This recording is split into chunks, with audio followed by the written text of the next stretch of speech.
अगर हम बुरे कर्म करते हैं तो हमें उसका फल अवश्य ही एक ना एक दिन भोगना पड़ता है। चाहे उन बुरे कर्मों का फल देर से ही क्यों ना मिले, परंतु एक ना एक दिन इंसान को उसकी अनुभूति अवश्य होती है। भला करता है, अच्छा सोचता है, अच्छे कर्म करता है तो उसे उसकी अच्छाई का फल चाहे उसी समय ना मिले मगर मिलता अवश्य है। वैसा फल देगा भगवान। भगवान शिव अंतर्यामी हैं, वो सब जानते हैं। इसलिए हिंदू ग्रंथों के अनुसार माना जाता है कि भगवान शिव ने 5 ऐसी बातें माँ पार्वती को बताई थी जो कलयुग के लोगों के लिए बेहद काम की हो सकती है। आइए इन 5 बातों के विषय में जानते हैं।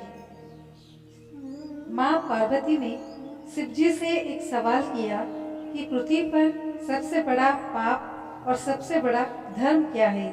तब शिवजी ने बताया कि मनुष्य जाति के लिए सबसे बड़ा धर्म है हमेशा सत्य की राह पर चलना और उसका साथ देना। इसके विपरीत मनुष्य के लिए सबसे बड़ा पाप है असत्य बोलना और उसका साथ देना।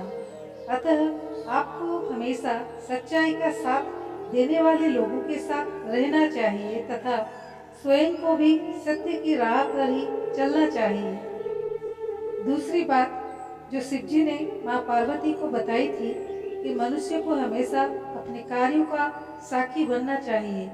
जब कोई व्यक्ति बुरे कर्म करता है तथा अन्याय की राह पर चलता है तो वो ये सोचकर आगे बढ़ता जाता है कि कोई उसे नहीं देख रहा, लेकिन उसे ये कभी नहीं भूलना चाहिए कि वो एक बड़ा पापी है।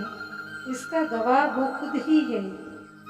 तीसरी बात, शिवजी के अनुसार मनुष्य को हमेशा उसके कर्मों के अनुसार ही फल भोगना पड़ता है। यदि कर्म अच्छे होंगे तो परिणाम भी अच्छा होगा और अगर कर्म बुरे होंगे तो उसका परिणाम भी बुरा ही मिलेगा। इसलिए भूलकर भी अपने मन में किसी का अहित करने के विषय में सोचना भी नहीं चाहिए। चौथी बात, भगवान शिव ने पार्वती जी से बताया कि यदि मनुष्य किसी व्यक्ति, परिस्थिति या अपने आप से बहुत लगाव रखता है तो वो कभी जीवन में सफल नहीं हो सकता, क्योंकि इन सब के लगाव के कारण वो एक माया जाल में उलझा रहता है। पांचवी बात, भगवान शिव कहते हैं कि मनुष्य को अपने मन पर नियंत्रण रखना चाहिए, अन्यथा मनुष्य अपनी इच्छाओं को इतना बढ़ा लेता है कि उनका पूरा होना मुश्किल होता है, जिससे उसे दुख की प्राप्ति होती है।